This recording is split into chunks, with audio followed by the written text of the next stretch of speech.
Hello students, so in this video we will be discussing important current affairs for 5th September. In this video a total of 15 important current affairs will be discussed, among them such as your Digital Bharat Nidhi. Then we will be talking about Shivraj Singh Chauhan has launched AgriSure Fund and Krishi Nivesh Portal. Then we will be talking about MOU that has been signed to promote energy efficiency across India, and then we will be talking about the 7th Rashtriya Poshan Ma 2024. All these things will be discussed in detail, so stay tuned till the end. Also students, if you are new to our channel, do subscribe to us. We are one-stop solution for current affairs. We provide current affairs in such an interesting and simple way that it becomes very easy for you to understand them. Welcome to Affairs Cloud. My name is Vikas Rana. We are one-stop solution for current affairs. You can find our Crack Current Affairs course on our application exclusively for current affairs, where you will be getting daily, weekly and monthly current affairs on regular basis. You can use code VIKAS10 to get additional 10% discount while purchasing the course. This video is available both in English and Hindi. The timestamp for both English and Hindi are mentioned in the description of each video. You can contact us on the number provided or mail provided. Also follow us on Telegram and Instagram, and the link for the same is provided in the description of each video.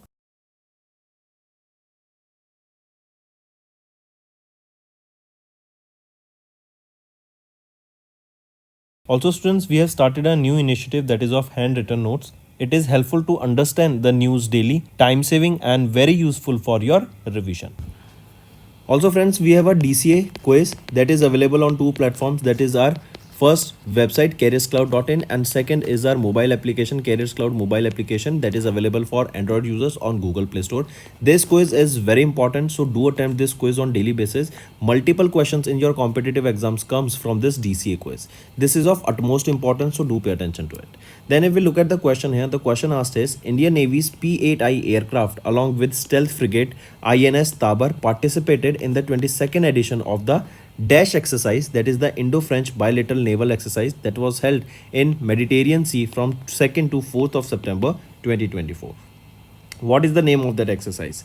It is exercise Varuna, right? This is the exercise. This was the 22nd edition of this exercise in which the Indian Navy took part, and from Indian Navy it was INS Tabar that took part in this exercise. This is an exercise conducted between our India and France. Right, then if we look at rest of the option, that is exercise Shakti. This is the 7th edition of India France exercise, right? This exercise is also between India and France, and this is the exercise that was held where it was held in Umroi, that is in Meghalaya. And this exercise, remember, is the 7th edition of the exercise. And the important thing you need to remember here is that this exercise is basically held between the Indian Army. Then if we talk about JIME exercise, this exercise is held between India and Japan. JIMEX, Japan India Maritime Exercise, and it is held between the navies of these two countries. Then if we talk about Pitch Black exercise, this Pitch Black exercise in this Indian Air Force took part along with Royal Australian Air Force exercise, and this exercise was held in Australia, that is exercise Pitch Black. So these are your some exercise, and further such MCQs along with this option revision you can revise on this DCA quiz. We aims to cover 15 questions via handwritten notes in upcoming bank exams. These handwritten notes are available on daily current affairs content PDF at our mobile application and website careerscloud.in. Only our Crack Current Affairs subscribers will be able to access these handwritten notes. A sample PDF of the handwritten notes will be available in the description. Then students, let's move to the national affairs. First is cabinet approvals on 2nd September. As you can see in the picture, Prime Minister Narendra Modi, right? He is the person who chairs the Union Cabinet. So Prime Minister Narendra Modi, he chairs the Union Cabinet, and he has approved some of the major important approvals here. First is 7 major schemes for improving the farmers' life and livelihoods with a total budget of 14,235 crore rupees has been launched. Second, setting up the 5th semiconductor unit under Indian Semiconductor Mission in Sanand, Gujarat. This is important, take a note of it. As we know, Gujarat is the main hub, correct, where the semiconductor business is flourishing, multiple manufacturing hub, or we can say, if question asked which is the semiconductor manufacturing hub of India, it is Gujarat. Then next is Cabinet Committee on Security. They has approved the procurement of 240 aero engines for Indian Air Force Sukhoi 30 Mark 1 aircraft from Hindustan Aeronautics Limited worth 26,000 crore rupees. Fourth is Cabinet Committee on Economic Affairs. They has approved 309-kilometer long new line project to provide the shortest rail connectivity between two major commercial hubs, that is in Mumbai, Maharashtra, and Indore, Madhya Pradesh. So these are some of the approvals that you need to remember. They are of utmost importance. Next is DAC, that is Defense Acquisition Council. This is chaired by Union Minister Rajnath Singh, right? That comes under the Ministry of Defense, and they have approved 10 capital acquisitions proposals that are worth 1.45 lakh crore rupees to enhance defense preparedness. And 99% of these these proposals are indigenous. And indigenous here means they will be manufactured by Indian companies. Correct? So it is DAC. They approved 10 capital acquisition proposals that are worth 1.45 lakh crore rupees, and 99% of them are indigenous. This is important. Then if we look at them, Indian Army modernization here will be done. That means new technology will be upgraded, or new technology will be coming into the army, and the existing technology will be upgraded. Also, you will be seeing DAC has approved the procurement of future ready combat vehicles, that is your advanced main battle tanks with superior mobility, all terrain capability, multi-layered protection, and precision firepower. Apart from this, air defense enhancement has been done. The council granted approval for the acquisition of air defense fire control radars to detect and track aerial targets and provide firing solutions. Next is your Indian Coast Guard upgrades. This will strengthen the Indian Coast Guard. For this, the procurement of Dornier 228 aircraft. This is a surveillance aircraft, and if you remember, this surveillance aircraft, two such surveillance aircrafts were granted to Sri Lanka. First was granted here, then first was bought back for maintenance, and then second was granted to Sri Lanka. Then acquisition of next generation FPVs, that is fast patrol vessels for high operational capability in rough condition. The next is approval for the next generation offshore patrol vessel, that are your OPVs, with advanced technology for long range operations, aiding in surveillance, patrolling, search and rescue, and disaster relief efforts. Next is DOT, that is Department of Telecommunication, that comes under the Ministry of Communication, has notified the new rules for Digital Bharat Nidhi to boost the telecom sector. Right, so these are your Digital Bharat Nidhi rules for 2024. This will help to boost the telecommunication sector of India, and these new rules that aims to enhance the management and implementation of DBN, that is your Digital Bharat Nidhi initiative. This was established under the Section 24A Red Wing Part 1 of the Telecommunication Act of 2023. It should be noted that the Universal Service Obligation Fund USOF, originally established by the Indian Telegraph Act of 1885, has been renamed as this DBN, that is your Digital Bharat Nidhi. So question can be asked, what is the former name of this DBN Act? It is your Universal Service Obligation Fund. This rebranding represent a strategic shift to better address emerging technologies needs and areas requiring the support. Correct? Then apart from this here, remember, if we are talking about these new implementation, these rules will define the powers and the functions of the administrator. Criterias are set for undertaking the schemes and various projects under this Digital Bharat Nidhi. Then funds from this Digital Bharat Nidhi will be allocated to projects that are aimed at improving the telecommunication service, be it in rural areas, remote areas, urban areas, or etc. Also, the criteria including the promotion, innovation, commercialization, encouraging startups has been laid down. Correct? Also, the main focus here will be to promote the Atmanirbhar Bharat, right? So these are your some rules that has been, or new rules that has been notified by Department of Telecommunication for Digital Bharat Nidhi to boost the telecom sector. Next is Union Minister Shivraj Singh Chauhan has launched Agri Sure Fund and Krishi Nivesh Portal. So this is a fund, Agri Sure Fund. Correct? That means this fund is worth, first thing you need to remember is 750 crore rupees. And this AgriSure fund will be basically helping in the agriculture sector, right? Say for example, for finance, for various startups, for various agripreneurs, correct? And they will be provided here with both equity as well as debt. Out of this 750 crore rupees, the government of India and NABARD will provide 250 crore rupees each, and rest 250 crore rupees have to be raised from various other institutions. So this is your AgriSure fund. Next, if we talk about Krishi Nivesh Portal, this is a platform that is designed to improve the agri businesses. It will attract investment and increase the farmers' income. It will address various challenges in the agriculture sector. It will enhance transparency. It will also make the investment process in the agriculture sector more efficient. So these are your two things that have been recently launched, and you can see here that AgriSure Fund. The AgriSure Fund will support startups, agripreneurs by providing them equity and debt. Then the fund aims to invest in debt, alternate investment funds, direct equity investment in various startups, sector specific AIFs, and sector agnostics AIF. Then is your Krishi Nivesh portal. As we saw, this is a platform that is designed to improve the agribusiness, and it will attract investment and increase the farmers' income. This will also make sure that the investment procedure becomes easier.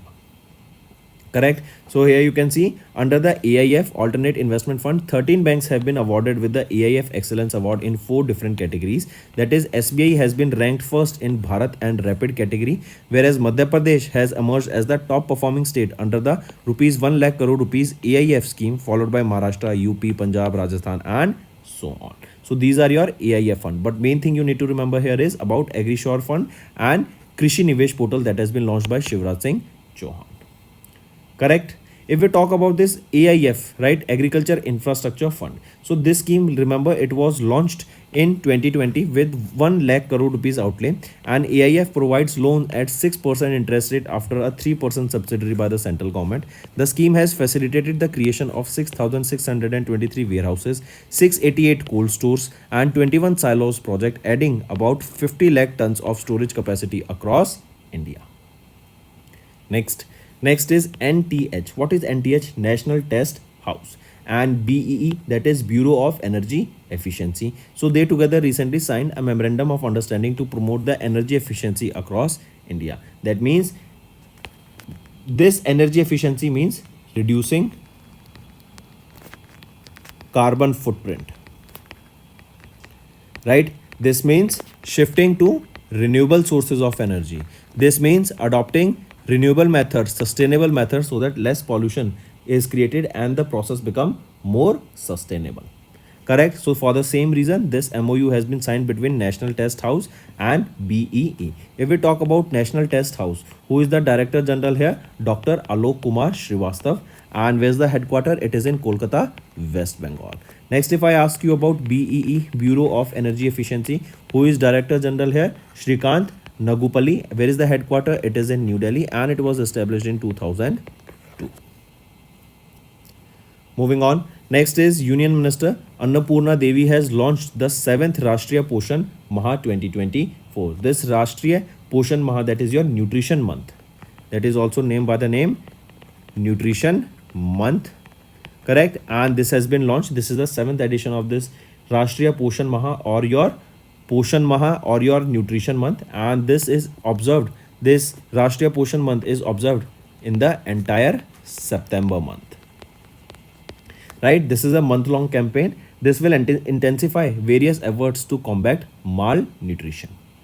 Correct. Also remember, it was 2018 when Prime Minister Narendra Modi launched this Rashtriya Poshan Abhiyan to address malnutrition by emphasizing on the nutritional health. Also remember this day, that is Rashtriya Poshan Maha 2024. Here the day started with a drive, that is Ek Ped Maa Ke Naam. Ek Ped Maa Ke Naam. Correct. And this campaign has been launched during the this campaign has been launched across 14 lakh Anganwadi centers across country. If we talk about this Rashtriya Poshan Maha, this will focus on problems such as anemia, growth monitoring, Poshan Bhi, Padhai Bhi, technology for better governance, and Ek Ped Maa Ke Naam initiative. Correct. And through this initiative of Mission Poshan 2.0, Ministry of Women, Child and Development, they are committed to eradicate malnutrition. So the main focus here is to eliminate malnutrition. Right. For this reason only, we are seeing these multiple schemes that are being launched. And this time Annapurna Devi has launched the 7th edition of Rashtriya Poshan Maha 2024, also known as the Nutrition Month. And question can be asked in this way, that which month is observed as the Nutrition Month or Rashtriya Poshan Maha? It is the whole of September month.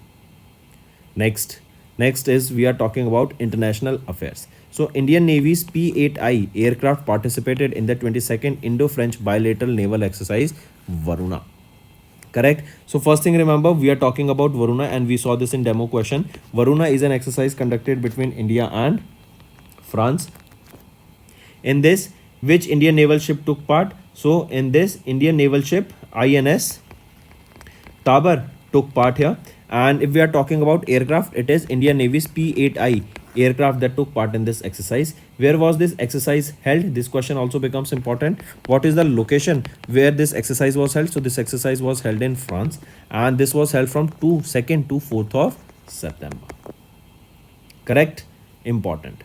Next we are talking about banking and finance. So remember, during the 5th edition of the Global FinTech Fest, where was this festival held? This was held in Mumbai at Geo World Convention Center. During this, POP, this is a fintech platform, and they have recently launched India's first multi-brand co-branded credit card in partnership with RuPay and Yes Bank. Remember, the name of this card is Yes Bank Pop Club RuPay credit card, right? And this credit card launch coincides with POP's exceeding 1 million UPI transactions. Correct. Also remember, this card includes top brands such as Zomato, Blinkit, Cult, Rapido, ClearTrip, PharmEasy, and other various e-commerce platforms. Correct. Take a note of this. If we talk about PopTech, this is a fintech platform. It is headquartered in Bengaluru, Karnataka, and it was founded in 2023. And which is the bank they have partnered with? They have partnered with Yes Bank. Who is MD and CEO of Yes Bank? Prashant Kumar, headquartered in Mumbai, Maharashtra. Next is ICICI Prudential Life Insurance. They have launched ICICI Pru Signature Pension to build retirement savings. So Mumbai, Maharashtra based ICICI Prudential Life Insurance Company, they have launched ICICI Pru Signature Pension. That is a market linked pension product that enables the customers to create a cost and tax efficient retirement plan. Also remember, this new product offers consumers to customize their retirement savings with up to 100% equity exposure and the ability to move between equity, debt and balance funds. Equity means here directly they will be investing in the stocks. Next is economy and business. That is WB. What is WB? World Bank. They have upgraded the India's GDP growth rate from 6.6% to 7% for FY25. Take a note of this. So earlier they were projecting India to grow by 6.6% in FY25. Now they have upgraded it to 7%. Also remember, the GDP growth rate is projected at 6.7% for FY26 and FY27 also. Take a note of this. Right. Apart from this, if we talk about some fiscal metrics, the debt to GDP ratio is expected to decline from 83.9% in FY24 to 82% by FY27. Then current account deficit is expected to widen to 1.1% of the GDP in FY25 from 0.7% in FY24. Then fiscal deficit is anticipated to reduce from 5.6% of the GDP in FY24 to 4.9% in FY25. If we talk about trade and export goals, India's export grew 5.8% year on year in the first quarter of FY25, driven by sectors such as electronics, iron ore, and pharmaceuticals. To meet the $1 trillion export target by 2030, India must diversify their exports, lower trade barriers. Also, as I mentioned, here the MSMEs will play a great role, and for the same reason, India is heavily betting on these MSMEs and trying to grow this sector. Then if we talk about inflation and inflows, the food inflation dropped from 8.9% in the first quarter of FY25 to 5.4% in July 2024 due to the base effect, and the headline inflation is expected to decline from 5.4% in FY24 to 4.5% in FY25. That means in India, the inflation is slowing down. Coming back, this data was released by World Bank. Who is the president of World Bank? Ajay Banga, headquartered in Washington, D.C., and it was established in 1944. Next is appointments and resignations. Y. Haragopal has been appointed as the Managing Director of the NABARD Constituency Services. Prior to this appointment, he served as the Chief Operating Officer of NABCONS. Take a note of this. Right? And this NABCONS, remember, this is a wholly owned subsidiary of NABARD that's headquartered in New Delhi. Next is UTT 2024. Remember, Indian table tennis player Sharath Kamal Achanta has been officially named as the Foundation Ambassador of ITTF Foundation, that is International Table Tennis Foundation. That is a non-profit organization that promotes peace and development through table tennis. Also remember, he became the first Indian to be named as the ambassador of the ITTF Foundation. Important question. Take a note of it. Next is science and technology.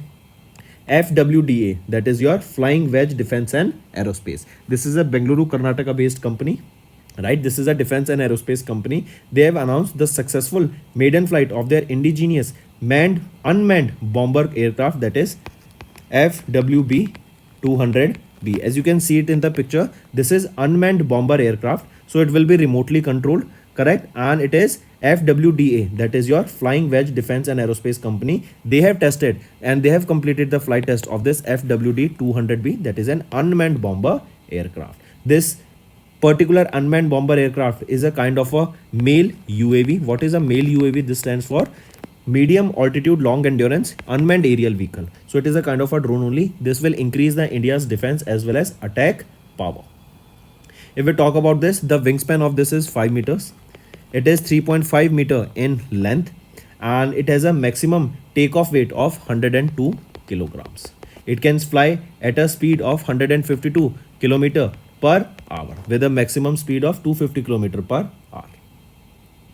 Right? Next is related to sports.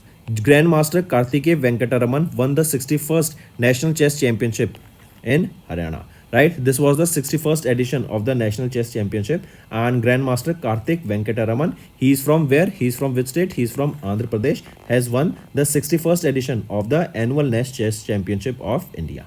Where was this held? It was held in Gurugram, Haryana. Apart from this, remember who secured second position here? Grandmaster Ganguly Surya Shekhar finished second position, while International Master Nilesh Shah secured the third position.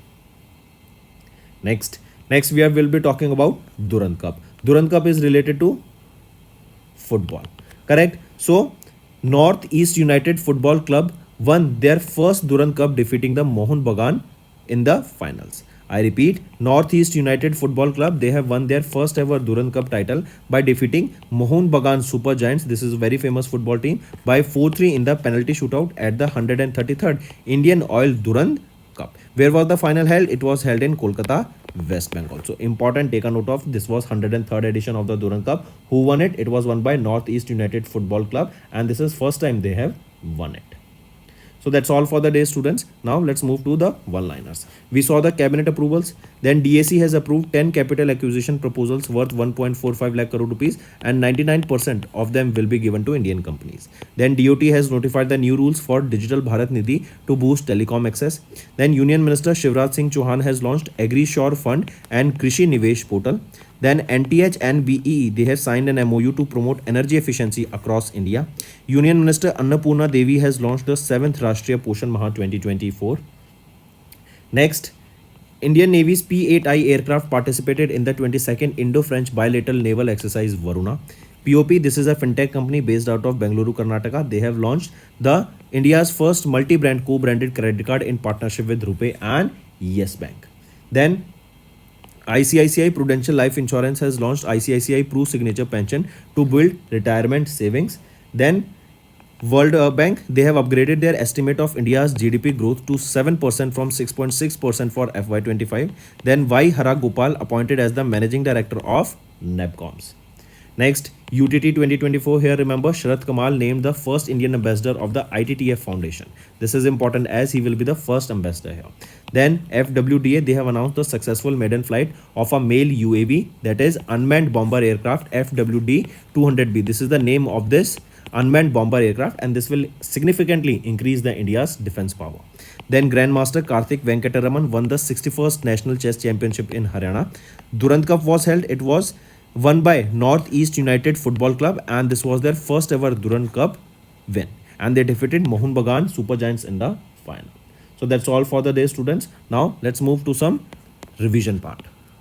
In August, Government of India, they have launched Bharat Zero Emission Trucking Policy Advisory Document with the aim of achieving 100% ZET, that is zero emission trucking sales penetration by dash. So the question is saying that by which year the Government of India is targeting the zero emission trucking. We know that in logistics sector, the trucks are used that use diesel, right? So in order to reduce the pollution in that sector and to bring the pollution to zero, carbon emission to zero in that, or net zero carbon emission in the logistics sector and specifically in the trucking, So the government of introduced this Bharat Zero Emission Trucking Policy Advisory, that is basically aim of achieving 100% ZET sales penetration by the year 2050.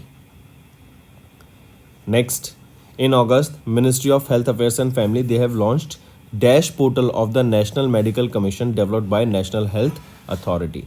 So Ministry of Health and Family Welfare, they have launched the National Medical Registry portal, that is NMRP portal.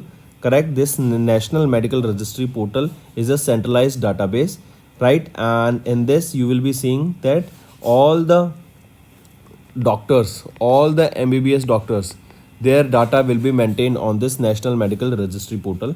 This will help us to confirm the authenticity of the doctor. Right, if we talk about Nirman portal here, Nirman portal was launched by the Ministry of Coal and Mines, and it is your portal that stands for Noble Initiative for Rewarding Mains Aspirant of National Civil Service Examination. Under this portal, the students who have cleared the mains examination, those who have cleared the prelims of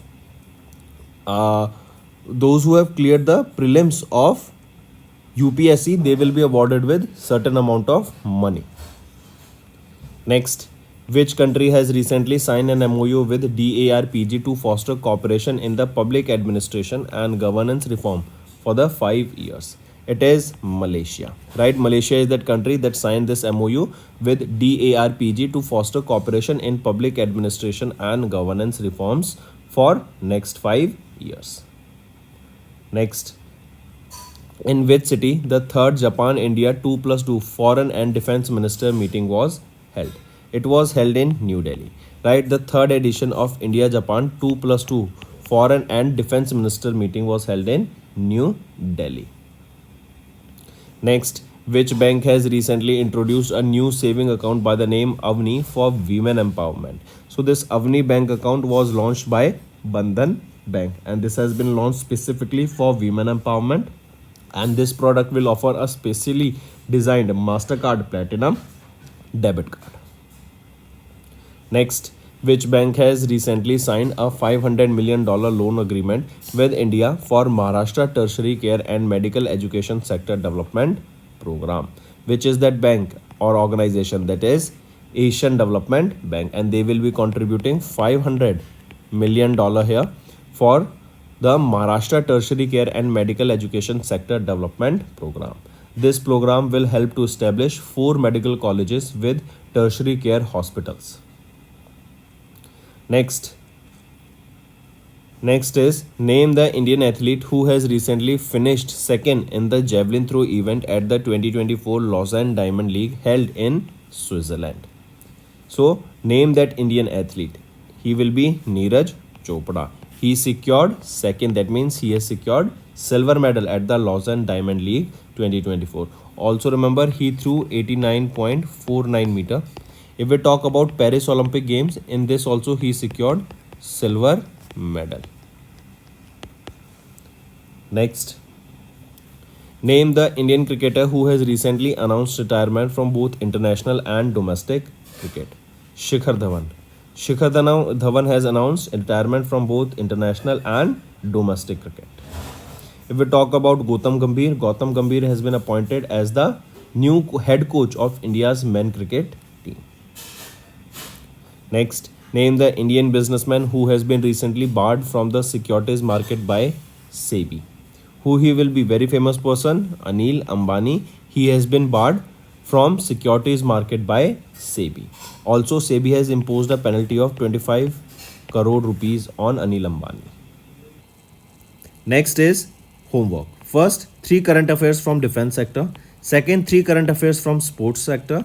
And third, 3 current affairs from obituary. If you find the session interesting, students, do hit the like button and do comment below what are the views for the same. And also students, if you are new to our channel, do subscribe as we are one-stop solution for current affairs. Now students, let's move to the Hindi part of this video.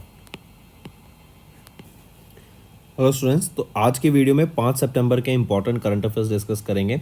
आज की video में total of 15 current affairs इस video में रहेंगे, जिसमें से हम बात करेंगे कैबिनेट अप्रूवल्स की, हम बात करेंगे 10 कैपिटल एक्विजिशन प्रपोजल्स की जो डीएसी के द्वारा अप्रूव करे गए हैं एंड 99% इनमें से इंडियन कंपनीज को दिए गए हैं।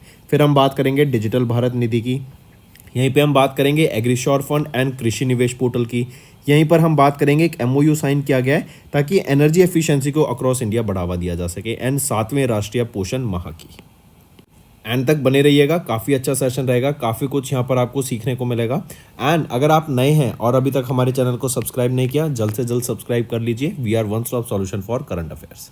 Welcome to Affairs Cloud. My name is Vikas Rana. We are one-stop solution for current affairs. You can find our Crack Current Affairs course on our application exclusively for current affairs, where you will be getting daily, weekly and monthly current affairs on regular basis. You can use code VIKAS10 to get additional 10% discount while purchasing the course. This video is available both in English and Hindi. The timestamp for both English and Hindi are mentioned in the description of each video. You can contact us on the number provided or mail provided. Also follow us on Telegram and Instagram, and the link for the same is provided in the description of each video.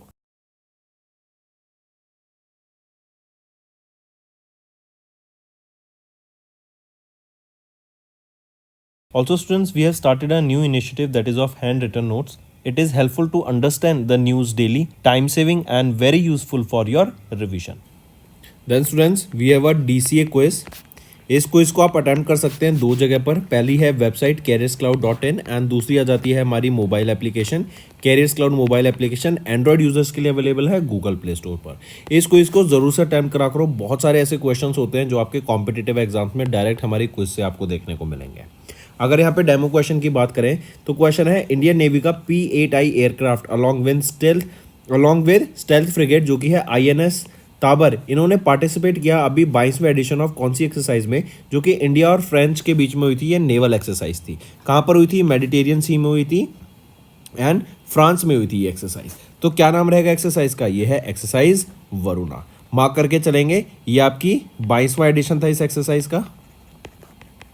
INS Tabar and P-8I aircraft का इन दोनों का participation देखने को मिला। Navy's के बीच में ये exercise हुई थी इंडिया एंड फ्रांस के बीच में, एंड लोकेशन क्या है? मेडिटेरियन सी फ्रांस के वहाँ पर। यहीं पे अगर हम बाकी ऑप्शन देखें, एक्सरसाइज शक्ति, ये 7वीं एडिशन एक्सरसाइज है इंडिया एंड फ्रांस के बीच में ही। करेक्ट, मार्क करके चलेंगे। जाइमैक्स की बात करें तो Japan and India maritime exercise and ये नेवीज के द्वारा कंडक्ट कराई जाती है। पिच ब्लैक एक्सरसाइज की बात करें तो ये पिच ब्लैक एक्सरसाइज मार्क करके चलेंगे Indian air force and royal Australian air force, इनके द्वारा इस एक्सरसाइज को कंडक्ट कराया गया था। एंड इससे पहले जो एक्सरसाइज हुई थी ये 22 जुलाई से लेके 2 अगस्त तक हमें देखने को मिली थी।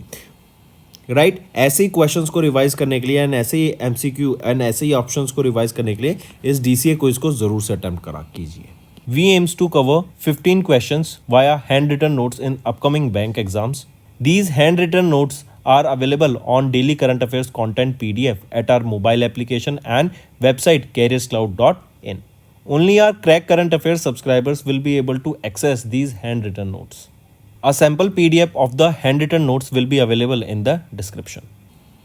नेक्स्ट आ जाते हैं नेशनल अफेयर्स। हम कैबिनेट अप्रूवल्स डिस्कस करेंगे ऑन 2 सितंबर। यूनियन कैबिनेट किन के द्वारा चेयर किया जाता है? Prime minister Narendra Modi. यहीं पे अगर हम देखें, पहला है 7 major schemes for improving farmers life, जिसके लिए 14,235 करोड़ रुपए यहाँ पे अलोकेट किए गए हैं। दूसरी इंपॉर्टेंट चीज़ आ जाती है, मार्क करके चलेंगे, 5वां सेमीकंडक्टर यूनिट सेटअप किया गया है अंडर इंडिया सेमीकंडक्टर मिशन। कहाँ पर? सनंद, गुजरात में। एंड हम जानते हैं गुजरात को हम सेमीकंडक्टर मैन्युफैक्चरिंग हब के तौर पे भी देख सकते हैं, क्योंकि बहुत सारी मैन्युफैक्चरिंग हब यहाँ पर आ रहे हैं सेमीकंडक्टर के। फिर आ जाते हैं कैबिनेट कम्युनिटी ऑन सिक्योरिटी, इन्होंने अप्रूव किया procurement of 240 aero engine for Indian air force के Sukhoi 30 Mark 1 aircraft from Hindustan Aeronautics Limited worth 26,000 crore rupees. फिर आ जाते हैं cabinet committee on economic affairs, इन्होंने अप्रूव किया 309 किलोमीटर लंबा new line project to provide the shortest rail connectivity to 2 major commercial hub, जो कि मुंबई महाराष्ट्र एंड इंदौर मध्य प्रदेश की, मतलब इन दोनों की कनेक्टिविटी को इंप्रूव करने के लिए। तो ये आपके कैबिनेट अप्रूवल्स थे, इंपॉर्टेंट है, मार्क करके चलेंगे। नेक्स्ट आ जाते हैं, नेक्स्ट है डिफेंस एक्विजिशन काउंसिल। यहाँ पे 10 कैपिटल एक्विजिशन प्रपोजल्स को भी अप्रूव किया गया है worth 1.45 lakh crore rupees. And यहाँ पे जो 99% आपके जो प्रपोजल्स हैं, राइट, ये इंडियन कंपनीज को यहाँ पे देंगे। इससे क्या होगा, इंडिया में ही मैन्युफैक्चरिंग होगी, इंडिया के लोगों को रोजगार मिलेगा, इंडिया का पैसा इंडिया में रहेगा एंड जॉब अपॉर्चुनिटीज भी यहाँ पे काफ़ी ज़्यादा निकल के सामने आएंगी। Correct, take a note of this, important रहेगा। यहीं पे अगर हम देखें, इंडियन आर्मी को मॉडर्नाइज करने के लिए फ्यूचर रेडी कॉम्पैक्ट व्हीकल्स को बनाने की बात की गई, advance battle tank, super mobility हो जिसमें ऑल टेरेन कैपेबिलिटी हो, प्रिसीजन हो फायर पावर का, सो ऑन। वहीं पे एयर डिफेंस को एनहेंस करने के लिए air defence fire control radars को लाने की बात की गई, जो कि डिटेक्ट करेंगे एंड ट्रैक करेंगे एरियल टारगेट्स को, प्रोवाइडिंग फायरिंग सॉल्यूशंस। फिर यहीं पे अगर हम इंडियन कोस्ट गार्ड की बात करें, इनको भी यहाँ पे अपग्रेड करने की बात की गई एंड यहाँ पर डॉर्नियर 2 एयरक्राफ्ट, ये क्या है, सर्वेलेंस एयरक्राफ्ट, और अगर आपको याद हो तो श्रीलंका को भी ये इंडिया के द्वारा गिफ्ट दिया गया था सर्वेलेंस के लिए, इसको यहाँ पे लाने की बात करी गई, इसको प्रोक्योर करने की बात की गई। Then next generation fast patrol vessels FPVs को यहाँ पे लाने की बात की गई, next generation OPVs offshore patrol vessels को भी यहाँ पे लाने की बात की गई, ताकि सर्वेलेंस को बढ़ावा दिया जा सके इन द कोस्टल रीजन। ठीक है, तो ये मार्क करके चलेंगे, 10 कैपिटल एक्विजिशन प्रपोजल्स रहेंगे, डीएसी के द्वारा अलाउ किया गया, इनको अप्रूव किया गया 1.45 लाख करोड़ रुपीस की लागत से। नेक्स्ट आ जाते हैं डीओटी, डिपार्टमेंट ऑफ टेलीकम्युनिकेशन, ये मिनिस्ट्री ऑफ कम्युनिकेशन के अंडर आता है। इनके द्वारा कुछ नए रूल्स आए हैं ताकि जो डिजिटल भारत निधि है ना, उसको प्रमोट किया जा सके, ताकि जो टेलीकॉम सेक्टर है उसमें ग्रोथ हमें देखने को मिले, राइट। सबसे पहली चीज़ याद रखेंगे, जो डिजिटल भारत निधि है ना, इसको पहले हम यूनिवर्सल सर्विस ऑब्लिगेशन फंड के नाम से जानते थे, करेक्ट। आई मीन इसको रीनेम करके डिजिटल भारत निधि कर दिया गया है। इसके अंडर हम देखें तो हमारा जो टेलीकॉम सेक्टर है ना, उसको बढ़ावा देने की बात की जाएगी, उसको ग्रो करने की बात की जाएगी, राइट। एंड जो ये नए रूल्स है, ये पावर एंड फंक्शंस को डिफाइन करते हैं of the administrator. Criteria set किए जाएंगे for undertaking schemes and projects under digital Bharat Nidhi. यहीं पर हम देखेंगे ये प्रोजेक्ट्स जो होंगे, क्राइटेरिया जो होंगे कमर्शलाइजेशन के लिए, स्टार्टअप्स को एंकरेज किया जाएगा, यहाँ पर सस्टेनेबल एंड ग्रीन टेक्नोलॉजी को यहाँ पे लाने की बात की जाएगी, एंड इंडिजिनाइजेशन पे, आत्मनिर्भर भारत को यहाँ पे प्रमोट करने की बात की जाएगी। नेक्स्ट आ जाते हैं यूनियन मिनिस्टर शिवराज सिंह चौहान, इन्होंने एग्रीश्योर फंड को लॉन्च किया एंड कृषि निवेश पोर्टल को। एग्रीश्योर फंड की बात करें तो 750 करोड़ की लागत से इसको यहाँ पे लॉन्च किया गया है, करेक्ट। एग्रीश्योर फंड, अगर हम इस एग्रीश्योर फंड की बात करें, एग्रीकल्चर सेक्टर में जो स्टार्टअप्स हैं, जो एग्रीप्रेन्योर्स हैं, एग्रीकल्चर से रिलेटेड जो बिजनेसेस हैं, उनको हेल्प करने का, उनको ग्रो करने का ये काम करेगा। अगर यहीं पे हम देखें 750 करोड़ रुपए में से तो 250 crore NABARD and 250 crore government of India provide करेगी, एंड बाकी जो 250 करोड़ रहेंगे वो वेरियस इंस्टीट्यूशन से यहाँ पे फंड रेज किए जाएंगे, राइट। फिर इसके बाद ये तो देखो सबसे पहले था एग्रीश्योर फंड, करेक्ट, स्टार्टअप्स को सपोर्ट करने के लिए, एग्रीप्रेन्योर्स को सपोर्ट करने के लिए, ताकि इक्विटी एंड डेट कैपिटल से उनको हेल्प की जा सके। फिर आ जाता है कृषि निवेश पोर्टल। ये जो पोर्टल लॉन्च किया गया है, ये बेसिकली क्या है कि जो फार्मर्स की इनकम है ना, हम उसको इंक्रीज कर सकें, एंड जो इन्वेस्टमेंट है एग्री बिजनेसेस में, उस प्रोसेस को हम और सिंप्लीफाई कर सकें, ठीक है। जो इन्वेस्टमेंट प्रोसेस है उसमें ट्रांसपेरेंसी ला सकें, उसको और एफिशिएंट बना सके, ताकि ज़्यादा से ज़्यादा पैसा इस एग्रीकल्चर स्टार्टअप्स में यहाँ पे निवेश किया जा सके, ठीक है। यहीं पे अगर हम बात करें एक एग्रीकल्चर इन्वेस्टमेंट फंड की, यहाँ पे 13 बैंक्स ने अभी रिसेंटली इनको अवार्ड दिया गया during the AIF excellence awards in 4 categories, जिसमें से SBI has been the first in Bharat and rapid category. वहीं पे Madhya Pradesh emerged as the top performing state under the 1 lakh crore agriculture infrastructure fund scheme के अंडर। ये जो AIF स्कीम है ना, ये लॉन्च की गई थी 2020 में, करेक्ट, एंड 1 लाख करोड़ के आउटले से इसको लॉन्च किया गया था। इसके अंडर लोन्स प्रोवाइड कराए जाते हैं एट 6% इंटरेस्ट रेट, 3% की गवर्नमेंट सब्सिडी देती है, एंड इसकी मदद से हमने देखा कि 6623 warehouses, 688 cold storage, 21 silos projects को यहाँ पे फंड किया गया with this subsidize interest fund के थ्रू, ठीक है। चलिए नेक्स्ट पे आते हैं NTH क्या है, national test house, and BEE bureau of energy efficiency, इन्होंने MOU साइन किया ताकि जो एनर्जी एफिशिएंसी है अक्रॉस इंडिया उसको प्रमोट किया जा सके। मतलब कि हम जो कार्बन फुटप्रिंट्स हैं उसको रिड्यूस कर सके, जो कार्बन अमाउंट, जैसे कार्बन मोनोऑक्साइड हो गया, कार्बन डाइऑक्साइड हो गया, राइट, ये जो सोर्सेज हैं जिससे ये रिलीज किए जाते हैं, राइट, उनको रिड्यूस किया जा सके। तो हम कहें रिन्यूएबल एनर्जी को बढ़ावा देने की बात की गई, सस्टेनेबल डेवलपमेंट गोल्स को बढ़ावा देने की बात की गई, इन्वायरमेंट के ऊपर ज़्यादा फोकस देने की यहाँ पे बात की गई है। NTH की बात करें तो डायरेक्टर जनरल कौन रहेंगे, डॉक्टर आलोक कुमार श्रीवास्तव। हेडक्वार्टर कहाँ पे रहेगा? कोलकाता, वेस्ट बंगाल में रहेगा। 1912 में इसको इस्टेब्लिश किया गया था। बीईई की बात करें तो डायरेक्टर जनरल कौन रहेंगे? श्रीकांत नागुलपल्ली, हेडक्वार्टर न्यू दिल्ली में, एंड 2002 में इसको इस्टेब्लिश करा गया था।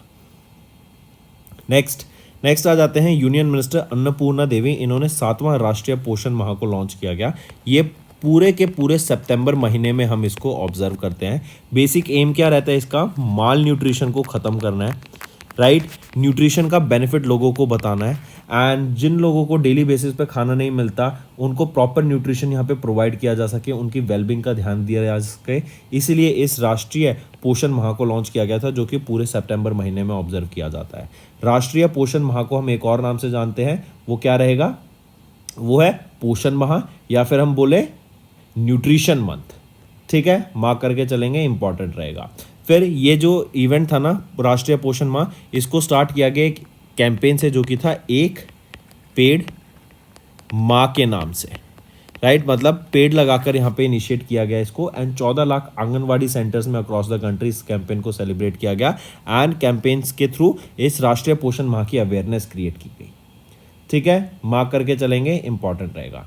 फिर इसी के अलावा अगर हम ध्यान दें तो जो ये राष्ट्रीय पोषण माह है ना, इनका मेन एम रहेगा अनीमिया के फोकस पर, राइट। फीडिंग के ऊपर, बच्चों को खाना मिल सके properly, technology for better governance, right. पोषण भी पढ़ाई भी, इसके ऊपर यहाँ पे ध्यान दिया जाएगा। तो इन सिंपल टर्म्स बोले, माल न्यूट्रिशन को एलिमिनेट करने के लिए, बच्चों को प्रॉपर खाना प्रोवाइड कराने के लिए, कोई भूखा ना सोए, इसलिए ये राष्ट्रीय पोषण माह को लॉन्च किया गया। नेक्स्ट इंटरनेशनल अफेयर्स पर आ जाते हैं।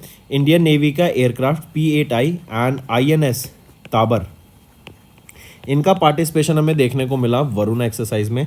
ये वरुण एक्सरसाइज 22वां एडिशन था इस एक्सरसाइज का।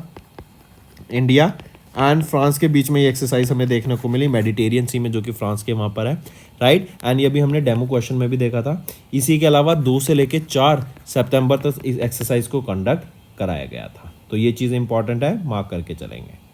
फिर आ जाते हैं, नेक्स्ट है बैंकिंग एंड फाइनेंस पर। तो POP ये एक फिनटेक कंपनी है, एंड इनके द्वारा अभी येस बैंक एंड रुपे के साथ पार्टनर करके इंडिया का पहला multi brand co branded credit card को यहाँ पे लॉन्च किया गया। ये कार्ड जो है लॉन्च किया गया था during the 5th edition of global fintech festival, जो कहाँ पर हुआ था? मुंबई महाराष्ट्र में, एंड उसमें भी कहाँ पर हुआ था? जियो वर्ल्ड कन्वेंशन सेंटर में हमें इसको देखने को मिला था। ये जो कार्ड लॉन्च किया गया इसका नाम रहेगा Yes Bank Pop Club RuPay credit card. ठीक है, मार्क करके चलेंगे। काफ़ी ई-कॉमर्स प्लेटफॉर्म जैसे जोमेटो, ब्लिंकिट, कल्ट, रैपिडो, क्लियर ट्रिप, फार्मेसी, इन सब के साथ इनका यहाँ पे टाई अप रहेगा। पॉप टेक की बात करें, इस फिनटेक स्टार्टअप की बेंगलुरु कर्नाटका बेस्ड है, 2023 में इसको लॉन्च किया गया था। वहीं पे अगर येस बैंक की मैं बात करूं तो managing director and chief executive officer कौन रहेंगे? Prashant Kumar, and headquarter Mumbai Maharashtra. Next आ जाते हैं फिर ICICI प्रूडेंशियल लाइफ इंश्योरेंस। इन्होंने ICICI प्रू सिग्नेचर पेंशन को लॉन्च किया ताकि रिटायरमेंट सेविंग को यहाँ पे बिल्डअप किया जा सके। ये एनेबल करेगा कस्टमर्स को to create a cost and tax efficient retirement plan, and 100% equity exposure हमें यहाँ पे इसमें देखने को मिलेगा। मूविंग ऑन, फिर आ जाते हैं इकोनॉमी एंड बिजनेस के ऊपर। तो वर्ल्ड बैंक के द्वारा इंडिया का जो GDP ग्रोथ रेट है उसको बढ़ा दिया है फॉर FY25। पहले ये वर्ल्ड बैंक प्रोजेक्ट कर रहा था कि इंडिया 6.6% से ग्रो करेगा, पर अब इसको बढ़ाकर 7% कर दिया गया है, राइट। पॉजिटिव यहाँ पर हमें देखने को मिल रहा है इंडिया की ग्रोथ, एंड इंडिया वो इकोनॉमी है जो कि सबसे फास्ट ग्रो कर रही है अभी वर्ल्ड में। यहीं पे अगर हम कुछ और हाईलाइट्स देखें, जैसे अगर हम बात करें debt to GDP ratio, it is expected to decline from 83.9% in FY24 to 82% in FY27। वहीं पे जो करंट अकाउंट डेफिसिट है, it is expected to widen to 1.1% of the GDP in FY24, जो कि 0.7% था इन FY24। वहीं पे फिस्कल डेफिसिट की बात करें, it is expected to reduce from 5.6% of the GDP in FY24 to 4.9% of the GDP in FY25। वहीं पे अगर हम ट्रेड की बात करें तो इंडिया का जो ट्रेड एक्सपोर्ट है ना, बेसिकली एक्सपोर्ट्स की बात करें तो वो 5.8% ईयर ऑन ईयर से ग्रो कर रहा है इन द फर्स्ट क्वार्टर। वहीं पे अगर हम बात करें $1 ट्रिलियन हमें अगर टारगेट अचीव करना है बाय 2030, तो इंडिया को अपना एक्सपोर्ट के ऊपर ज़्यादा ध्यान देना पड़ेगा। जैसे और हम जानते हैं, इसीलिए जो MSMEs ग्रोथ में इंडिया इतना ज़्यादा कंट्रीब्यूट कर रहा है, क्योंकि एमएसएमईज अगर good quality of products and services बनाए at par with the international standard, तो उन प्रोडक्ट्स एंड सर्विसेज की एक्सपोर्ट ईजी हो जाएगी एंड ग्लोबल मार्केट्स में उनकी वैल्यू बढ़ेगी, जिससे ज़्यादा एक्सपोर्ट हमें देखने को मिलेगा। एंड इसीलिए इंडिया हैविली बैट कर रहा है इन एमएसएमईज पे। वहीं पे इन्फ्लेशन एंड इन्फ्लोज की बात करें तो जो फूड इन्फ्लेशन है वो ड्रॉप कर गई to 8.9% in the first quarter of FY24। वहीं पे अगर बेस इफेक्ट की बात करें, इट हैज़ बेसिकली ड्रॉप कर गई from 8.9% in the first quarter of FY24 to 5.4%। वहीं पे अगर मैं हेडलाइन इन्फ्लेशन की बात करूँ तो ये 5.4% इन FY24, वहीं रिड्यूस होकर 4.5% हमें देखने को मिलेगी इन FY25। तो हम कह सकें 4.5% यहाँ पे हमें इन्फ्लेशन दिख रही है, मतलब कहीं ना कहीं इन्फ्लेशन कंट्रोल में है, इन्फ्लेशन इंडिया में रिड्यूस होती हुई दिखी है। तो ये डाटा रिलीज़ किसके द्वारा किया गया था? वर्ल्ड बैंक के द्वारा। वर्ल्ड बैंक का हेडक्वार्टर वाशिंगटन डीसी में, वाशिंगटन डीसी में ही IMF का हेडक्वार्टर रहेगा। वर्ल्ड बैंक के प्रेसिडेंट अजय बंगा, ये पहले इंडियन बने जो प्रेसिडेंट बने वर्ल्ड बैंक के, एंड वर्ल्ड बैंक को 1944 में इस्टेब्लिश करा गया था। नेक्स्ट पे आते हैं appointments and resignation. Y Haragopal, इनको अपॉइंट किया गया है मैनेजिंग डायरेक्टर ऑफ नैबकॉम्स। नैबकॉम्स क्या है? ये एक होली ओन्ड सब्सिडरी है नाबार्ड की, headquartered in New Delhi. And Y Haragopal, इनको यहाँ पे मैनेजिंग डायरेक्टर अपॉइंट किया गया है नाबार्ड कंसल्टेंसी सर्विसेज, जो कि है नैबकॉम्स का। मूविंग ऑन, नेक्स्ट आ जाते हैं शरद कमल। ये वो पहले इंडियन एम्बेसडर बने हैं ITTF फाउंडेशन के, right. Indian table tennis player Sharath Kamal Achanta, ये ऑफिशियली फाउंडेशन एम्बेसडर बने हैं ITTF फाउंडेशन के, जो कि है इंटरनेशनल टेबल टेनिस फाउंडेशन। ये एक नॉन प्रॉफिट ऑर्गेनाइजेशन है जो कि प्रमोट करती है पीस को and development through table tennis. Next science and tech पे आ जाते हैं। तो FWDA क्या है? Flying wedge defence and aerospace. ये एक बेंगलुरु कर्नाटका बेस्ड कंपनी है। ये एक डिफेंस एंड एरोस्पेस कंपनी है। एंड यहाँ पर आप पिक्चर में देख सकते हैं, ये है FWD 200B। ये एक मेल UAV रहेगा, मतलब ये एक ड्रोन है। मेल क्या होता है? Medium altitude long endurance, right. Basically ये आपका क्या है? एक अनमैन्ड बॉम्बर एयरक्राफ्ट है जिसको रिमोटली कंट्रोल किया जा सकता है एंड किसी भी ह्यूमंस को किसी भी रिस्क में डालने की बजाय इन प्लेन्स को, इन ड्रोन्स को यूज़ किया जा सकता है, इन UAVs को यूज़ किया जा सकता है, जिससे इंडिया की अब जो फाइटिंग पावर है ना वो बहुत ज़्यादा एनहेंस होती हुई दिखेगी हमें। इसी के साथ साथ अगर हम इस UAV की बात करें, इस FWD 200B की बात करें, तो इसकी जो विड्थ आ जाती है वो है 3.5 मीटर्स, वेरेज इसका जो विंग स्पैन रहेगा, राइट। अगर हम बात करें इसके जो विंग्स हैं ऐसे, ये हैं 5 मीटर्स के, एंड इसकी जो ऐसे विड्थ आ जाती है ये है 3.5 मीटर की। 102 किलोग्राम्स की मैक्सिमम वेट से ये टेक ऑफ कर सकता है। 30 किलोग्राम का इसका पेलोड रह सकता है एंड 250 किलोमीटर पर आवर की मैक्सिमम इसकी स्पीड रहेगी। चलिए नेक्स्ट पे आते हैं। नेक्स्ट है स्पोर्ट्स के ऊपर। आप यहाँ पे पिक्चर में देख सकते हैं, ये हैं ग्रैंड मास्टर कार्तिक वेंकटरमन। इन्होंने अभी 61st नेशनल चेस चैंपियनशिप को जीत लिया, जो कि हरियाणा में हुई थी। एंड यहीं पे याद रखेंगे grand master Ganguly Surya Shekhar, right. इन्होंने सेकंड पोजीशन सिक्योर करी।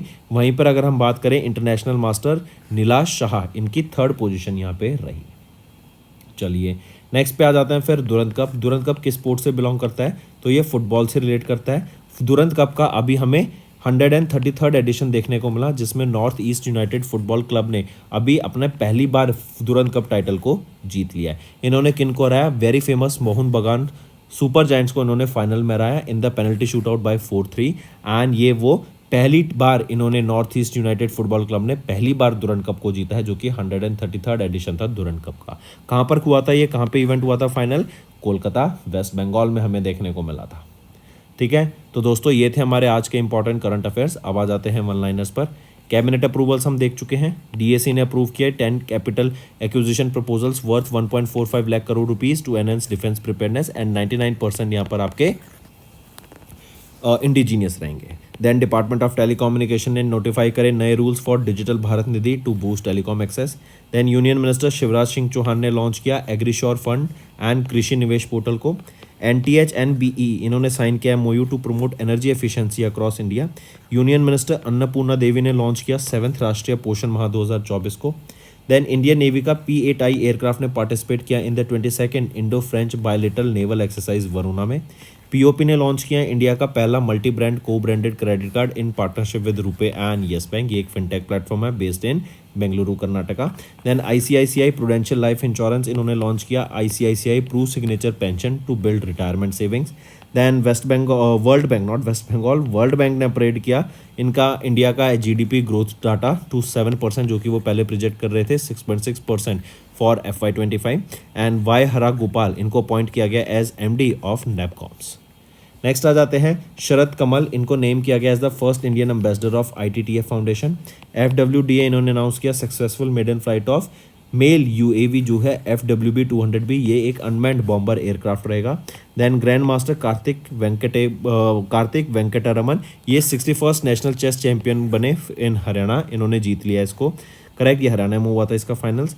देन दुरंत कप, करेक्ट, ये फुटबॉल से रिलेट करता है and north east United football club ने जीत लिया है 133rd एडिशन ऑफ दुरंत कप को। इन्होंने किनको हराया फाइनल्स में? मोहन बगान सुपर जायंट्स को इन्होंने फाइनल में हराया। So that's all for the day students. अब आ जाते हैं कुछ रिवीजन पार्ट पर। नेक्स्ट आ जाते हैं गवर्नमेंट ऑफ इंडिया, इन्होंने लॉन्च किया Bharat zero emission trucking policy advisory document, जिसका एम रहेगा कि 100% zero emission trucking sales penetration को अचीव कर सके बाय 2050। देखो, जब लॉजिस्टिक हम करते हैं ना, लॉजिस्टिक सेक्टर में जो सबसे बड़ा पॉल्यूशन हमें देखने को मिलता है ना, वो है लॉजिस्टिक सेक्टर का।